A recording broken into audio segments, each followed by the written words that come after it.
Hola, muy buenas noches a todos los participantes. Bienvenidos lo que es al 9º día de la videoconferencia. En un momento vamos a dar inicio con lo que es la especialidad de medicina interna. Recordarles nuevamente tener lo que es el audio apagado para poder disfrutar de una manera ordenada y organizada lo que es la ponencia. Al final de la ponencia pueden realizar sus preguntas a través del chat o pueden activar sus micrófonos para realizar la pregunta en forma directa y en forma ordenada. La ponencia del día de hoy va a estar dada por el doctor Eber Salazar, especialista en medicina interna, egresó de la Universidad San Francisco Javier de Chuquisaca, es expresidente de la Sociedad de Medicina Interna Tarija, docente de la Universidad Autónoma Juan Misael Saracho, exdirector del Hospital San Juan de Dios y actualmente es ejecutivo de CIRMES Regional San Juan de Dios. Sin más que decir, le cedo la palabra, doctor, para que pueda iniciar con la videoconferencia el día de hoy. Muy bien, gracias a todos, a la Sociedad de SOCME de la Facultad de Medicina por la invitación y a todos los tarijeños en este día especial de su aniversario, a todos los tarijeños y a todos los estantes y habitantes de esta tierra chapaca. Vamos a empezar a compartir la pantalla.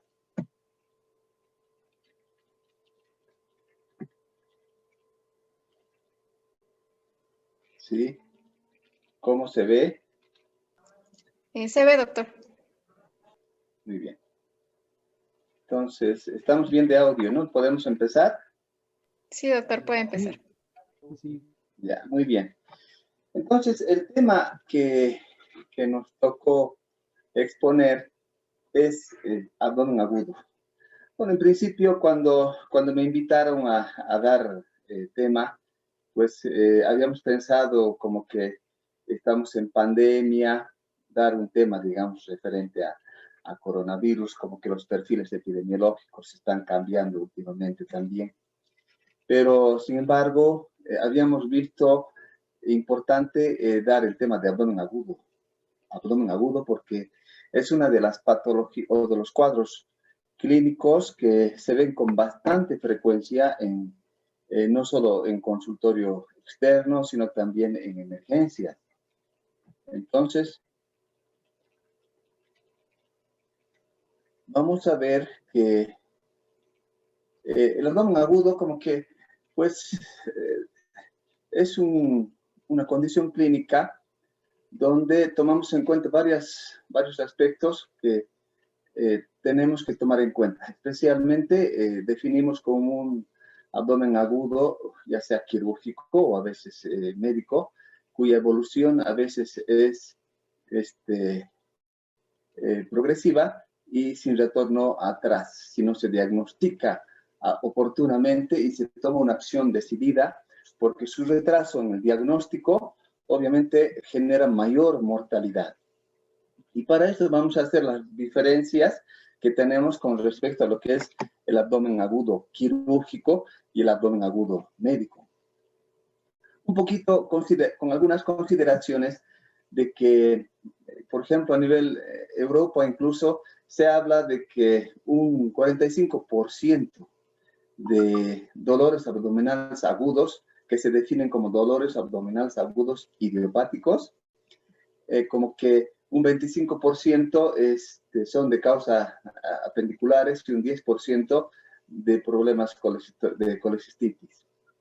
Y claro, hay un porcentaje aproximadamente de 20% que son realmente de otras causas, si bien son a veces raras, pero también hay que tomarlos en cuenta.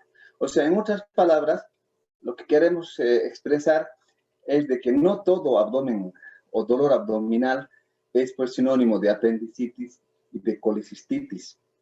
Pues hay un montón de cuadros o dolores abdominales que muchos de esos son médicos, ¿no es cierto? Y que quizás no vamos a poder en esta oportunidad mencionarlas todas, pero por lo menos las más importantes. Dentro de lo que es el dolor abdominal, hablamos de un dolor abdominal propiamente dicho, que puede ser generado en el abdomen, fruto, digamos, de dolores abdominales de tipo visceral, lo que llamamos, de causa visceral o dolores referidos, que vamos a ver a continuación. Dentro de las vías de transmisión, un poquito hablando de la fisiopatología, como que hay algunos receptores, como que hablamos de una primera neurona, una segunda neurona, una tercera neurona que tributa en la corteza somatosensorial y es lo que va a definir dónde es el dolor y el carácter del dolor además, ¿no? Por ejemplo, si hablamos de un dolor visceral, hablamos de un dolor visceral que es como una contracción de la musculatura propiamente dicha de la víscera hueca, y que a veces ese dolor es bastante creciente, ¿no es cierto? Y que va a generar además un dolor intenso con toda la sintomatología que vamos a ir mencionando. Dolor visceral, como que definimos como una localización visceral procedente o como que define un origen embriológicamente más primitivo, que es lo que engloba, digamos, un dolor del mesogastrio, un dolor generalmente que se ubica en mesogastrio, en mesoduodeno, como vemos, es un dolor, pero también definido como un dolor visceral intenso. Un dolor parietal. Este dolor parietal, más o menos, si se exprese de esta forma, es como una irritación peritoneal, ¿ya?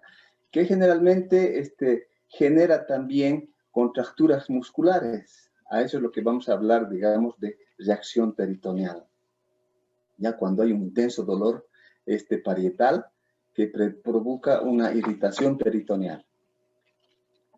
El dolor referido es relacionado a un dolor que se genera un haz espinotalámico, que proyecta estímulos a las estructuras somáticas viscerales, como ustedes, por ejemplo, saben, incluso un dolor que es de causa digestiva, visceral, incluso puede doler hasta el hombro, ¿no? O sea, nos referimos a dolores referidos, de ahí que vamos a hablar de muchos dolores referidos, por ejemplo, que tenemos de causa, digamos, torácica, por ejemplo, un dolor de un infarto de miocardio, por ejemplo, o dolores pleuríticos que van a referirse a nivel del abdomen. Entonces, en definitiva, dentro de la etiología hablamos de dos principales causas, ¿no? Dentro de lo que es la causa quirúrgica y las causas que no son quirúrgicas, y vamos a mencionar a continuación. Aquí, por ejemplo, como que tiene tal vez más interés semiológico que muchos cuadros abdominales, si bien algunos tienen, digamos, algunas pautas o signos característicos clínicos o quirúrgicos, por ejemplo, nos referimos al signo o al punto de McBurney, a la maniobra de Murphy, al signo de Courvoisier-Terrier, por ejemplo, el tumor de la cabeza del páncreas que comprime a la vesícula y que icterice dolor, o el signo de Gounod de Mohs que denota, digamos, un dolor en una peritonitis. Hay muchos signos, como por ejemplo el signo de Cullen, el signo de Hastelet.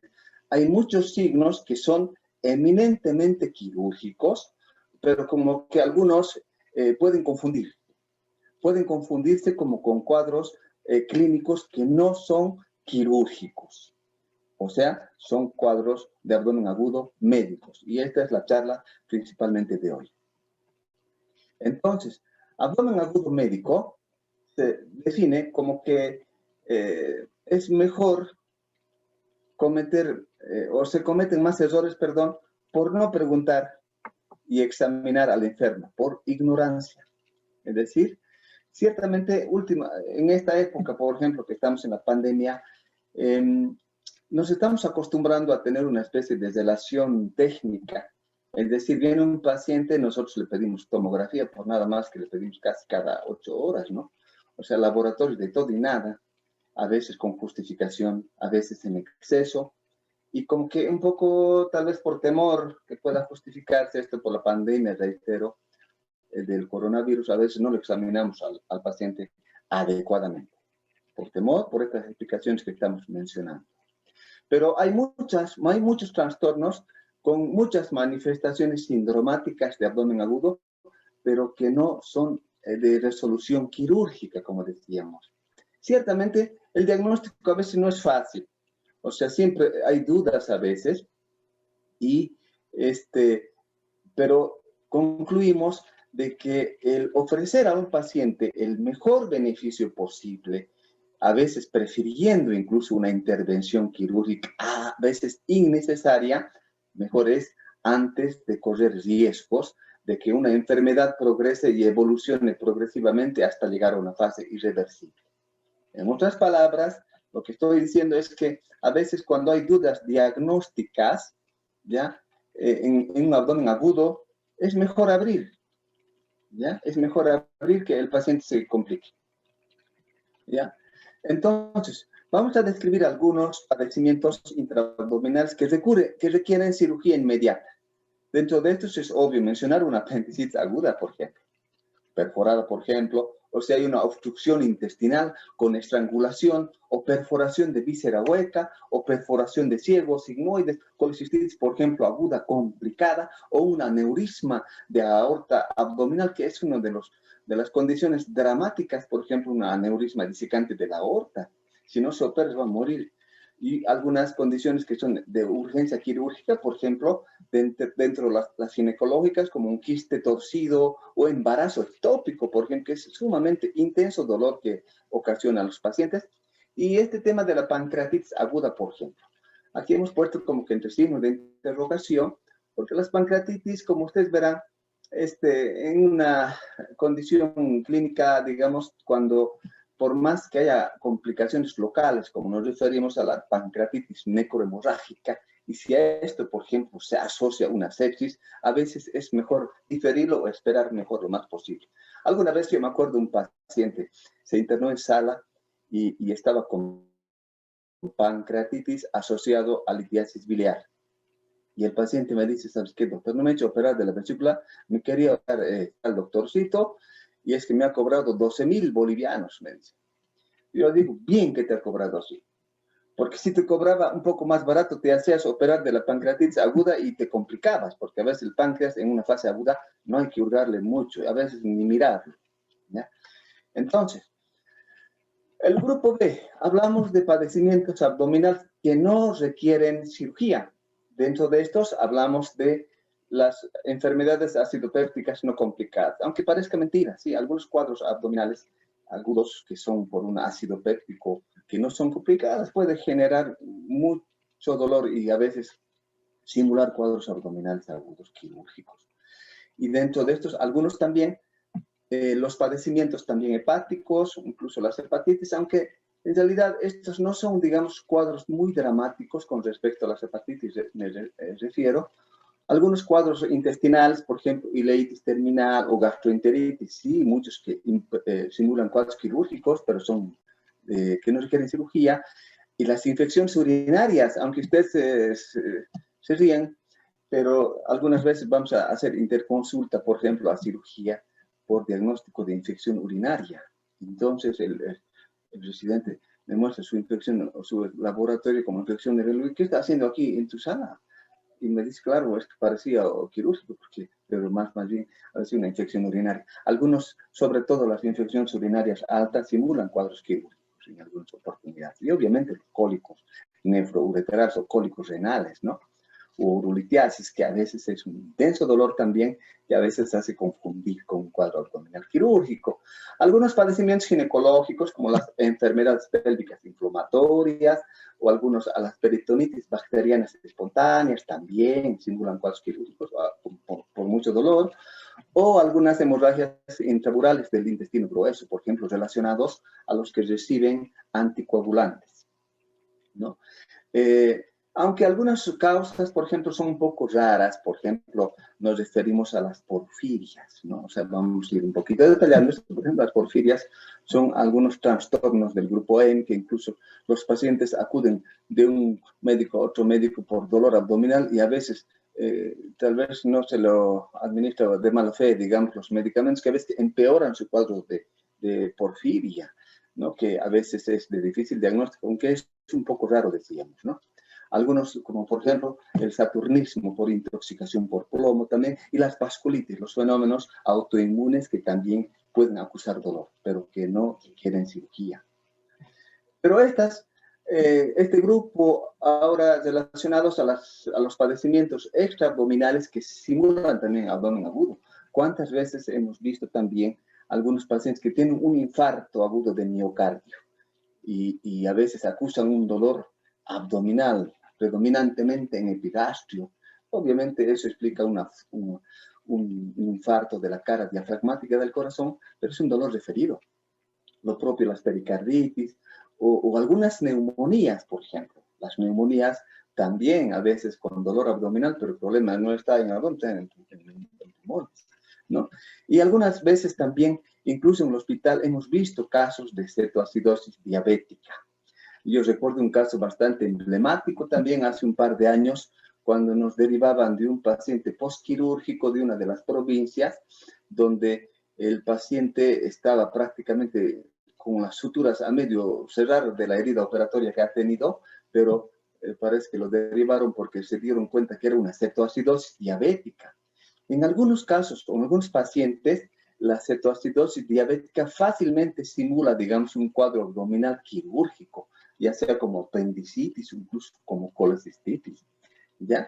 Y no se olviden el tema de la insuficiencia suprarrenal aguda, que también, parecido a un cuadro abdominal agudo, ¿no? Y si uno no tiene los recaudos necesarios, pues puede entrar a operar fácilmente, ¿ya? Y otros cuadros, por ejemplo, que son también raras dentro de estas, las anemias falciformes. Más o menos son anemias que los glóbulos rojos tienen la forma de un os y facilitan, digamos, la obstrucción vascular a nivel del mesenterio y que provoca dolor y también como cuadros quirúrgicos. Otros cuadros, por ejemplo, la purpuración, el Enoch, que también son fenómenos autoinmunes que también están relacionados también con cuadros abdominales agudos, pero que no son quirúrgicos.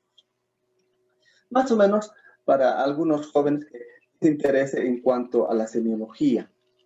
¿Cuáles son los dolores que tienen un dolor gradual y progresivo? Nos referimos, por ejemplo, a una apendicitis, que es el más conocido. Progresivo. Duele y en forma progresiva duele más y más duele más y más. Progresivamente duele. Otro, las diverticulitis o los abscesos tubováricos, ¿ya? Ahora, los dolores que son cólicos e intermitentes, como que les duele, pero a momentos y como retorcijones, es obviamente la vesícula. La vesícula o el cólico ureteral, por ejemplo, también. Otros, o un dolor repentino e intenso que de pronto pero empieza un dolor súbito, nos referimos a una úlcera perforada, por ejemplo, es un dolor pero súbito, doloroso, ¿no? Lo propio puede ser, por ejemplo, una ruptura de un aneurisma. Estos son quizás los más principales. Ahora, dentro de los aspectos también semiológicos que tenemos que tomar en cuenta, por ejemplo, un dolor agudo que es sumamente insoportable, por ejemplo, decíamos una úlcera perforada que es sumamente insoportable, agudo, ¿no? Como que el aneurisma que decíamos, ¿no? Que son dentro de los más catastróficos en cuanto a dolor. Incluso el cólico ureteral es sumamente insoportable el dolor, ¿no? Ahora, con respecto al tipo de dolor, por ejemplo, que tiene una evolución un poco más constante, rápido, nos referimos a la pancreatitis, ¿no? O a la trombosis mesentérica. Duele y permanentemente más progresivamente duele. Y si no se diagnostica a tiempo, por ejemplo, una trombosis mesentérica. Muchas veces en el hospital hemos visto que a los pacientes generalmente son mayores, ancianos, que hacen este cuadro y a veces se dan cuenta tarde o se animan a operar tarde, pues le tienen que sacar casi todo el intestino y a veces no queda el intestino ya. Entonces, esa es una condición dramática que se tiene que diagnosticar rápido. Me refiero a la trombosis mesentérica, ¿no? Que se tiene que diagnosticar. Obviamente, el embarazo ectópico, que también es sumamente doloroso, y la paciente viene con con metrorragia, dolor, etc., ¿no? Vean ustedes como que hay varios dolores que un poco tenemos que orientarnos en cuanto a cómo ha evolucionado, en cuanto a la localización del dolor, en cuanto a la intensidad del dolor, en cuanto a su evolución del dolor, decíamos. Bueno, algunos dolores, por ejemplo, que son de tipo intermitente y es un cólico, por ejemplo, que va en aumento. Por ejemplo, nos referimos a un cólico, a un dolor intestinal. A veces el paciente refiere un dolor a nivel del mesogastrio. Por ejemplo, a veces es un cólico intestinal, ¿no? O sea, nos referimos a un dolor con intervalos. A veces no le duele un momentito, como que le duele después. Ese es el dolor tipo cólico, por ejemplo, del mesogar, del intestino delgado. Bueno, en definitiva, todo paciente con síndrome de dolor abdominal agudo necesita una intervención quirúrgica, aunque, decíamos, pueda prevalecer aún en presencia de estas enfermedades que pueden presentar síntomas similares. Es decir, si hay mucha duda en el cuadro, digamos, a ver, no sabemos si es realmente quirúrgico o no, entonces es mejor entrar a intervenir. Eso es lo que quiere decir esto. Obviamente, ese desafío clínico es un desafío porque algunos, como decíamos, tampoco requieren cirugía y cuyo reto es un difícil reto y tampoco existen unas fórmulas mágicas para llegar a un diagnóstico, ¿no? Definitivo, digamos, o certero al 100%. Por ejemplo, algunos dolores agudos médicos, por ejemplo, dentro de estos que también causan dolores abdominales, están, por ejemplo, la intoxicación por plomo, que es el saturnismo, o la porfiria hepática. La porfiria hepática también, como decíamos, en muchos de estos casos a veces simulan como cuadros apendiculares exactamente igual, ¿no? Cuyo diagnóstico, decíamos, a veces hace, confuso y a veces se tiene que tomar una conducta. Aquí, por ejemplo, les hemos puesto esta diapositiva referente al dolor abdominal por SARS-CoV-2. Y si ustedes recordarán, por ejemplo, aquí en Tarija, el primer paciente que ha tenido Tarija con respecto a esto ha sido en Curita, donde no necesariamente la evolución ha sido pues, primero en los pulmones, ¿ya? Ese paciente primero ha ido al hospital, donde tenía dolor abdominal, ya incluso con algunas deposiciones diarreicas después, pero primero lo han visto los cirujanos, donde pensaron en un cuadro abdominal quirúrgico primero, ¿no? Y después ese curita evolucionó, digamos, con un cuadro respiratorio realmente, que todos saben que estaba en terapia, el primer paciente que ha tenido Tarija. Lo que quiero decir es que ahora el comportamiento, por ejemplo, del COVID, ya no está como la clásica nativa cepa del coronavirus, que dolor de garganta, anosmia, entonces ahora está más viniendo incluso primero con manifestaciones gastrointestinales, ¿ya? Gastrointestinales, que incluso eso denota incluso la gravedad que tiene el paciente, obviamente asociado después a un cuadro respiratorio. Vean ustedes, ¿no? Entonces, ciertamente hay patologías gastrointestinales que decimos, lo que decíamos, ¿no? Que hacen confundir dentro de lo que es una úlcera, patologías intestinales dentro de estos, como decíamos, incluso las variedades del ilio, metabólico, paralítico, etcétera, incluso mecánico, y el colon irritable. El colon irritable es un cuadro también, una condición clínica que el paciente acusa mucho dolor, ¿no? Cuyo diagnóstico es eminentemente clínico también. Algunas enfermedades inflamatorias dentro de estos, por ejemplo, la colitis ulcerosa, la enfermedad de Crohn, el megacolon tóxico, por ejemplo, diverticulitis que les habíamos mencionado, la tuberculosis intestinal como tal, dentro de estos, incluso vamos a ir viendo cómo se diagnostica también esto, y dentro de las patologías hepáticas, como por ejemplo las hepatitis. Si bien las hepatitis no dan un cuadro, digamos, aparatoso agudo, como para pensar en un cuadro de una urgencia quirúrgica, yo recuerdo alguna vez en el hospital también justamente teníamos un paciente que tenía ictericia y el cirujano me decía, este paciente es una hepatitis y estaba histérico, pero estaba con mucho dolor. Pues no era una hepatitis, más bien era una litiasis coledociana y eso era así una urgencia quirúrgica y la paciente falleció porque no se lo operó. Lo que quiero decir es que las hepatitis, por ejemplo, no se pueden comparar, digamos, a otro tipo de dolor como, por ejemplo, una litiasis coledociana, porque eso sí requiere una urgencia quirúrgica, ¿no? Pero sí están dentro también de los dolores abdominales, ¿no? Las hepatitis.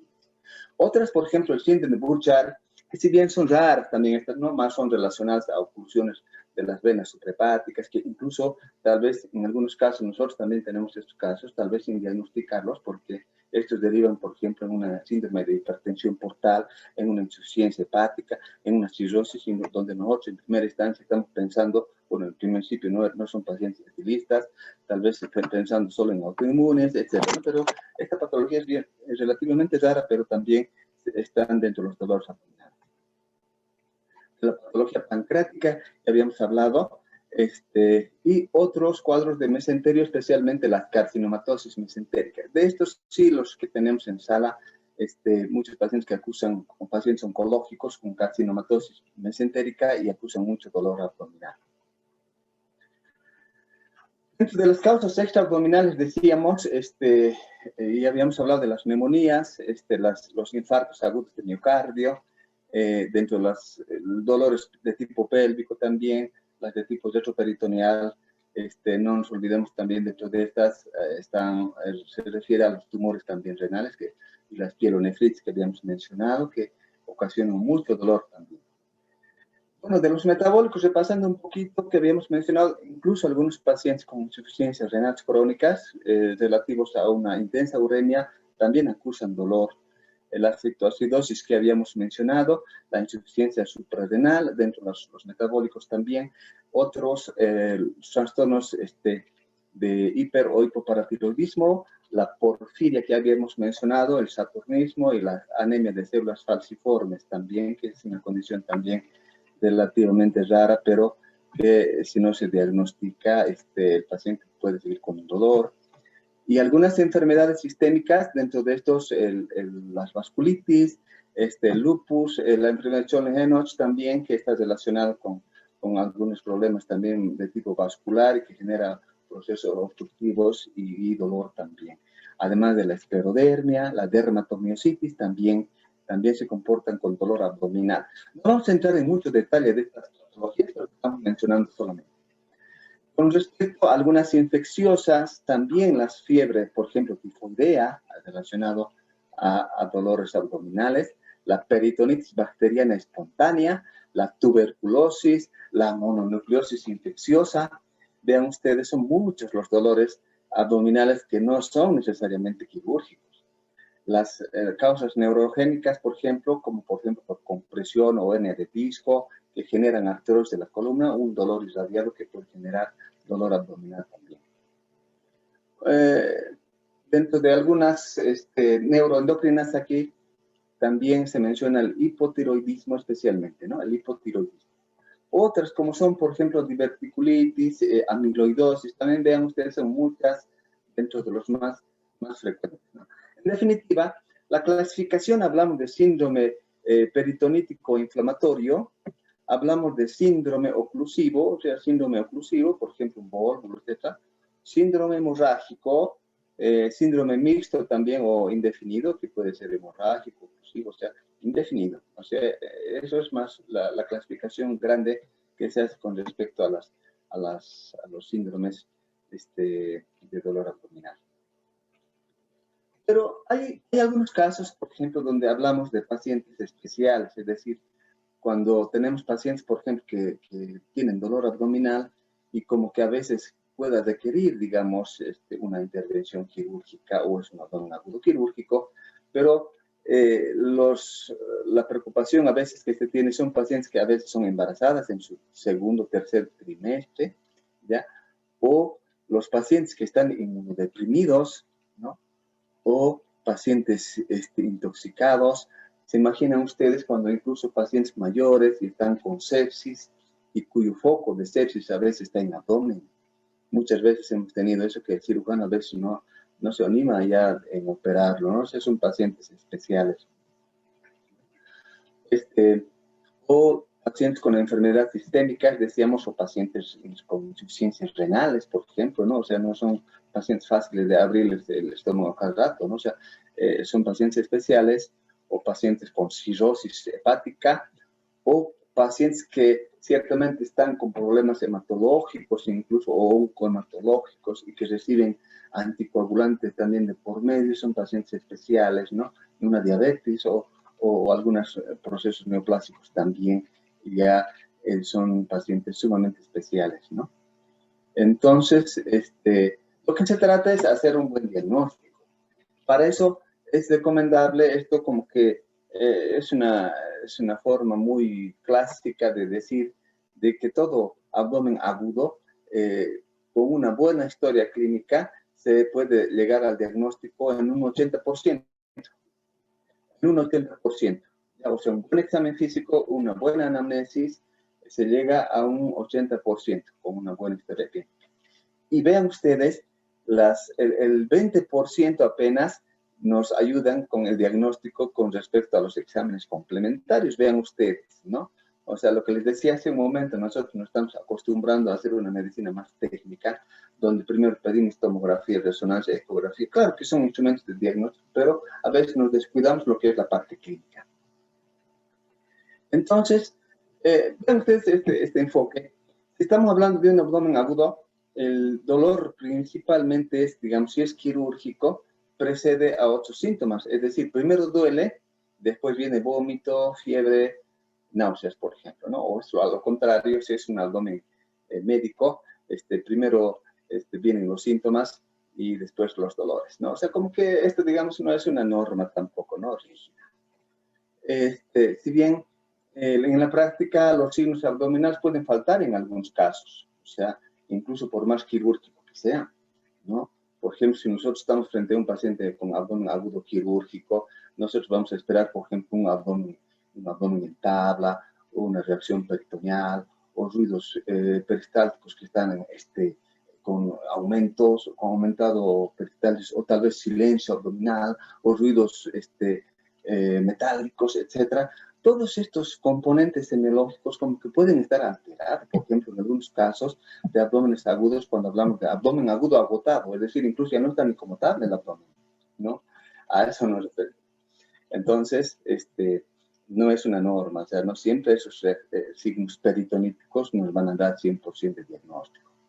Por eso que es importante a veces también hacer nomás el examen de tacto rectal también, ¿no? O sea, pues es importante de que el que no mete el dedo mete la pata a veces, ¿no? O sea, el tacto rectal a veces nos va a dar una pauta de que hay un dolor, digamos, una inflamación pélvica, etc. Para eso nos ayuda el tacto rectal también, no solo para eso, sino también para ver hemorragias, etc., ¿no?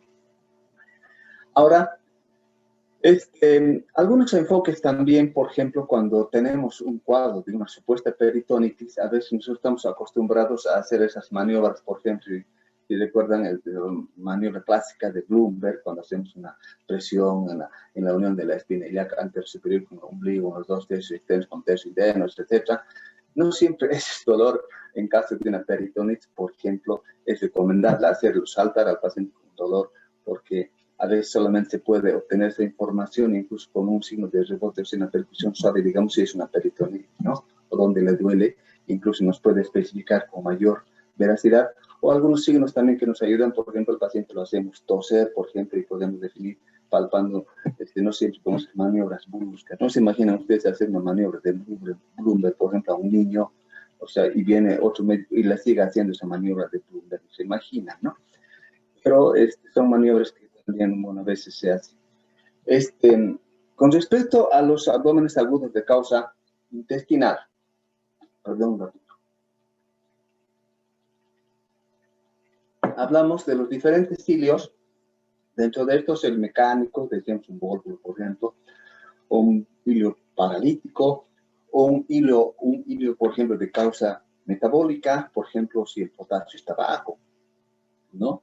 Y hablamos de otro, por ejemplo, lo que decíamos, el síndrome del intestino irritado, el colon irritable, ¿no? Bueno, bien, ahora hay una cosa que quizás quisiera que tomen en cuenta, es que también comentarles que el tema de los cuadros abdominales agudos, ya son agudos quirúrgicos, es nomás una de las principales causas de demandas y de juicios y demanda praxis, precisamente por todo lo que estamos hablando. Y una de esas causas también puede ser nomás de que todo paciente a veces que viene con un cuadro abdominal agudo, sin saber qué es en realidad su etiología, a veces hacemos el empleo de analgésicos. Lo que pasa es que a veces con los analgésicos enmascaramos el cuadro, ¿ya? Muchas veces pacientes que reciben incluso su antiespasmódico en principio, a veces tienen una pancreatitis, ¿no? Como que una pancreatitis, por ejemplo, no está indicado los antiespasmódicos, hasta podemos favorecer incluso hasta un hilio, ¿no? Que son una de las complicaciones de la pancreatitis. Ven ustedes, a veces con mucho analgésico, como que enmascaramos el cuadro, ¿ya? Y hasta no nos permite hacer un buen examen diagnóstico, ¿ya? Y obviamente podemos enmascarar el cuadro abdominal agudo y muchas veces quirúrgicos, ¿ya? Entonces, los métodos complementarios de diagnóstico que priman en realidad, si nosotros nos referimos, por ejemplo, a un hemograma, o sea, uno se pregunta, ¿no? ¿Qué es lo que tenemos que pedir en un examen, o sea, en un abdomen agudo?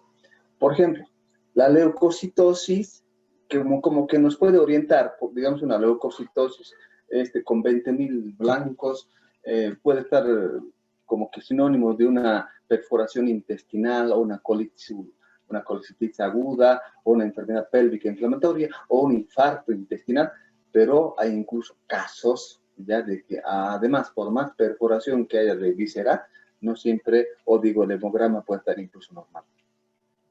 O sea, si bien los laboratorios son los datos que nos orientan, pero lo que nosotros tenemos que tratar es el paciente, no los laboratorios, ¿no?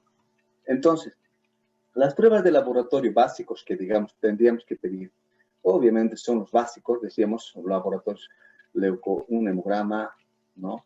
Con recuento diferencial en algunos casos siempre, electrolitos, como les decía, por ejemplo, en este caso nos interesa, digamos, un potasio, ¿no?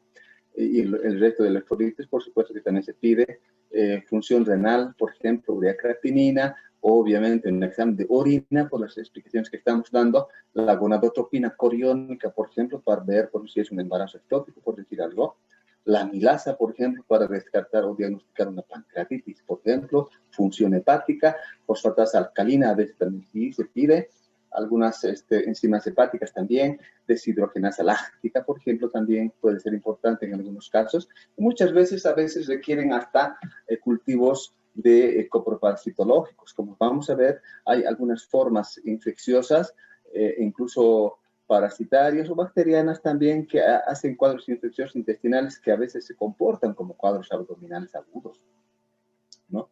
Como vamos a ver. Ahora, con respecto a los exámenes de imagen, obviamente una radiografía de abdomen, ¿no? Como que si estamos hablando de una ecografía, digamos un abdomen agudo quirúrgico, en la radiografía quizás lo que vamos a esperar es buscar, digamos, algunas lesiones, ya sea de niveles, por ejemplo, niveles a nivel de la radiografía, o incluso un vólvulo, obviamente se va a ver en la radiografía, o un fecaloma, por ejemplo, ¿no? O sea, esos son los estudios que se tienen que pedir en algunos casos, o la ecografía abdominal, por supuesto que la ecografía nos va a mostrar si la vesícula está inflamada, si tiene cálculos, etcétera, si hay sangre, hematomas, etcétera. En la ecografía lo que vamos a ver son muchas cosas también, o incluso a veces la ecografía nos reporta líquido libre en el fondo del saco de Douglas, más o menos como que el saco de Douglas es donde vale el término, es el basurero de los componentes inflamatorios que tenemos ahí, y eso nos ayuda, digamos, en la ecografía abdominal. Y a veces la tomografía, ¿no? La tomografía también. Como decíamos, la radiografía a veces en primera instancia de pie, ¿no? Con fines didácticos, quizás, creo que son la mayoría de estudiantes. La radiografía pedimos para ver algunos niveles, decíamos, ¿no? Incluso niveles de aire, el signo de Jover, etcétera, podemos encontrar en la radiografía cuando hay una perforación intestinal, etcétera, ¿no? Entonces, bueno, si habían visto, la ecografía, como decíamos, nos ayuda a ver los cálculos, incluso ovarios, anexos, ¿no? Los aires, incluso a nivel intestinal, etcétera, ¿no? Incluso el páncreas nos ayuda a ver el páncreas, si el páncreas está inflamado, etcétera. La tomografía, como que también son instrumentos de diagnóstico, decíamos, e incluso algunos tomografías mucho más complejas, como cuando vamos a hablar, por ejemplo, de las isquemias mesentéricas no oclusivas, por ejemplo, es sumamente difícil de diagnosticar, por ejemplo, ¿no ve? Como que hay tomografías sumamente complejas ahora, que con identificadores, etcétera, tomografía con alta resolución de identificación, que denotan, digamos, algunos cuadros de trombosis mesentérica no oclusiva, ¿no? Bueno, ciertamente algunos casos de abdomen agudo, a veces, como les decíamos, muchas veces hemos tenido dificultades como decimos, un abdomen agudo es como la caja de Pandora, ¿no? Donde suenan a veces los cirujanos y también nosotros sonamos también. O sea, a veces es de difícil diagnóstico y a veces amerita una laparoscopía, o sea, entrar, ver qué realmente está pasando, como que la sensibilidad es mucho mejor, digamos, al hacer este procedimiento, un examen laparoscópico, diagnóstico. Y les cuento que muchas veces hemos tenido casos de que incluso ni con la laparoscopía se podía identificar cuál es la causa del dolor. Ya eso lo vemos con alguna frecuencia en el servicio de cirugía. ¿Ya? Bueno, otros laboratorios también que decíamos con respecto a la amilasa, la lipasa, pues ustedes saben que es para diagnosticar la pancreatitis, aunque la amilasa, por ejemplo, que puede estar subido en otros cuadros, por ejemplo, oclusión intestinal, colecistitis, la lipasa, por ejemplo, sobre todo en las trombosis mesentéricas suele estar elevado, aunque en una pancreatitis la lipasa es de mucho más fidedignidad para el diagnóstico de pancreatitis, ¿no? Bueno, estos algoritmos que habíamos ya mencionado con respecto a las causas de dolor abdominal de origen médico, ¿no? Dentro de estos, la fiebre tifoidea también hay que tener en cuenta, ¿ya? Y ahora dentro de los quirúrgicos que habíamos mencionado son estos, ¿no? O sea, un poco repasando, de todos los quirúrgicos requieren un cuadro de intervención quirúrgica que habíamos hablado, y las causas extraintestinales también, incluso dentro de estas, las anafilaxias también, ¿no? Las lesiones de cadera, columna, etc. En definitiva, un dolor abdominal agudo, quirúrgico, si se opera es la solución, por supuesto, ¿no? Y si no se opera, las complicaciones llegan hasta la muerte. Un dolor abdominal agudo, médico, si se opera, pues lo que pasa es que a veces se opera innecesariamente, ¿no? A veces es nomás sano recordar eso, de que es mejor tener un apéndice sano en el balde que el paciente esté botado ahí semanas en la cama, ¿no? Obviamente el tratamiento es a veces médico, de eso se trata, hacer un diagnóstico de los dolores abdominales agudos médicos y por supuesto que no siempre es quirúrgico. Bueno, siempre hay algunas situaciones especiales, como decíamos. Ahora, por ejemplo, hablamos de las situaciones especiales de algunos abdominales agudos que a veces requieren cirugía, por ejemplo, los pacientes con VIH, ¿no? ¿Cuántos colegas tenemos que como que hay un miedo natural también ahora, ¿no? Con una cirugía a un paciente con VIH. Ahora, no solamente el VIH, es el paciente con coronavirus, ¿no? El paciente con coronavirus, realmente hay una especie de miedo muy, muy colectivo, ¿no? Para hacer no solamente el examen, imagínense un procedimiento quirúrgico, ¿no? Las situaciones especiales también decíamos, un paciente crítico y además anciano y además que tiene sepsis o una embarazada, ¿no? Lo que habíamos mencionado. Algunos signos que son invariables de abdomen agudo quirúrgico, o sea, como que, digamos, no nos ayuda bastante. Por ejemplo, hay una contractura abdominal involuntaria o una distensión abdominal que es asimétrica, como que nos ayuda a pensar que es un cuadro quirúrgico. Obviamente una hipersensibilidad abdominal, un abdomen sumamente doloroso, la percusión, un abdomen inmóvil, ¿no? Eso nos orienta a un cuadro quirúrgico. Aunque algunos signos no son esenciales, por ejemplo, dentro de estos, por ejemplo, incluso mencionamos la fiebre. No siempre está presente la fiebre, ¿no? En algunos cuadros quirúrgicos, ¿ya? O siempre la distensión, o las alteraciones del tacto vaginal, rectal, digamos, provoca dolor, como decíamos, no siempre están presentes. No siempre esos ruidos que decíamos abdominales están presentes, digamos, aumentados o disminuidos, no siempre, ¿no? Bueno, ya terminando entonces nuestra conferencia, terminando con algunas complicaciones de algunos abdómenes agudos de causa metabólica, dentro de esto la cetoacidosis diabética, como decíamos, porque en realidad este es un cuadro que más simulan cuadros abdominales, decíamos, cuyo cuadro es más por un cuadro de severa deshidratación y una disfunción autonómica que es reversible, ¿no? Como que decíamos, en una cetoacidosis diabética. Con respecto a la isquemia mesentérica, como decíamos, dentro de sus formas de presentación, quizás la más temible es la forma aguda, que es una urgencia médica, ¿ya? Porque también hay algunas isquemias mesentéricas que son crónicas, como que solamente el paciente pierde peso, incluso asintomáticas, cuyo pronóstico, decíamos, depende mucho, por ejemplo, en la forma aguda, depende mucho del diagnóstico más temprano, ¿no? Y la conducta quirúrgica en este caso, ¿no? Que es una isquemia mesentérica, ya que mejor operar antes que el paciente crece el intestino, ¿no? Pero dentro de esta isquemia mesentérica es importante mencionar que hablamos de la oclusiva y de la no oclusiva. Vean ustedes, hablamos de la oclusiva y de la no oclusiva, ¿ya? Pero esta no oclusiva es la que tiene quizás más difícil de diagnóstico y el pronóstico es catastrófico si no se diagnostica a tiempo, ¿ya? Eso es generalmente en personas un poco más mayores y la no oclusiva es la más peligrosa y que se diagnostica antes como que más está relacionado, digamos, con pacientes que asumen o toman tratamientos digitálicos, por ejemplo, en pacientes cardíacos, o como que refieren tomar, por ejemplo, otros medicamentos, o si tienen arritmias, o muchas causas que pueden predisponer, digamos, a esta isquemia mesentérica no oclusiva. Como decíamos, el diagnóstico es lo más antes posible, porque el pronóstico es altísimo también de muerte, si es que no se diagnostica a tiempo, ¿no?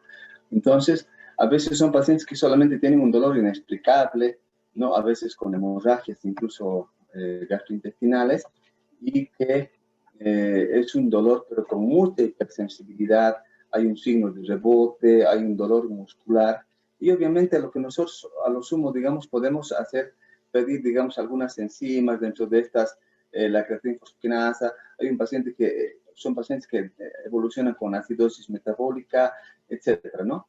Entonces, esto es lo que tenemos que hacer, el diagnóstico, que no es fácil, ciertamente, ese diagnóstico, hacer el diagnóstico entre una isquemia mesentérica oclusiva y la no oclusiva, ¿no? El tratamiento, decíamos, es más, perdón, el diagnóstico, por ejemplo, de la no oclusiva es sobre todo con una tomografía con multidetector. O sea, eso comentamos que es muy difícil, digamos, en nuestro medio,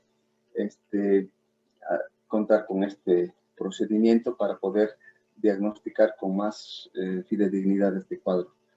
Además, bueno, hay otras condiciones que no es posible que evitar, ¿no? Sí, para evitar estos catastróficos cuadros.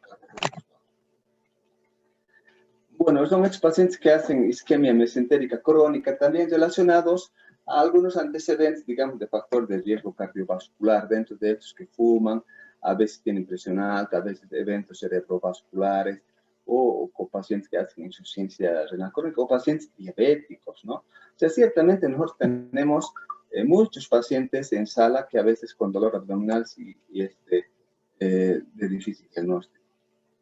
Entonces, lo que quiero decir que en esas oclusiones, las lesiones vasculares no oclusivas a nivel de mesenterio, una vez diagnosticados lo más antes posible, se tiene que hacer una revascularización. O sea, ¿se imaginan ustedes una revascularización de esos vasos comprometidos? Que si bien por más incluso que se haga este procedimiento de revascularización, la sobrevida incluso no es mucha. O sea, no es mucha.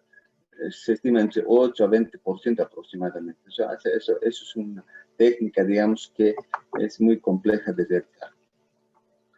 Bueno, ya habíamos hablado sobre las porfirias, que también son relacionados a algunos genéticos que participan en la biosíntesis del EM, que es lo que genera, digamos, manifestaciones eritropoyéticas, hepáticas, con afección del sistema nervioso central, etcétera, y que acusa a nivel abdominal un dolor intenso.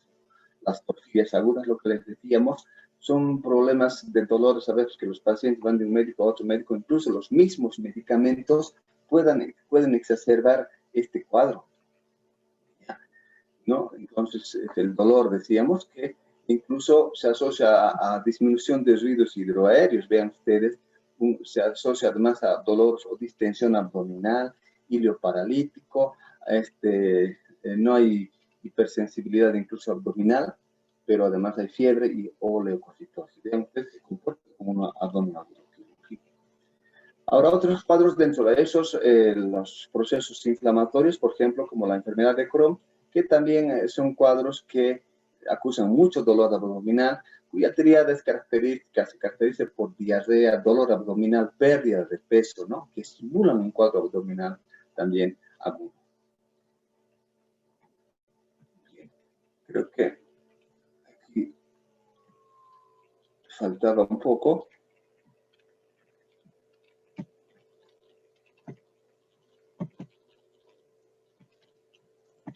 Bien. En definitiva, entonces, llegamos a la conclusión. Perdón, aquí hay un error de tecnología.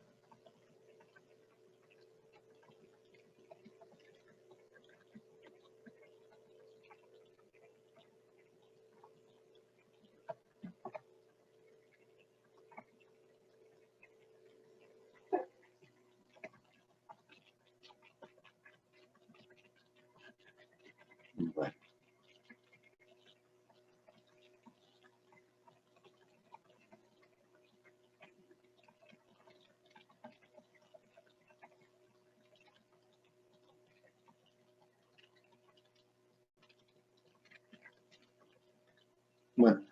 Bueno, creo que faltaban unas cuantas diapositivas, pero lo que se expresaba es que hay que tener nomás mucha precaución en los diagnósticos de cuadros abdominales agudos y que es mejor tener, digamos, una conducta más apropiada en este caso para evitar, digamos, que el paciente fallezca si no se diagnostica oportunamente, y en lo posible tenemos que evitar enmascarar los cuadros abdominales agudos. Bien, si hay alguna pregunta o algún comentario, alguna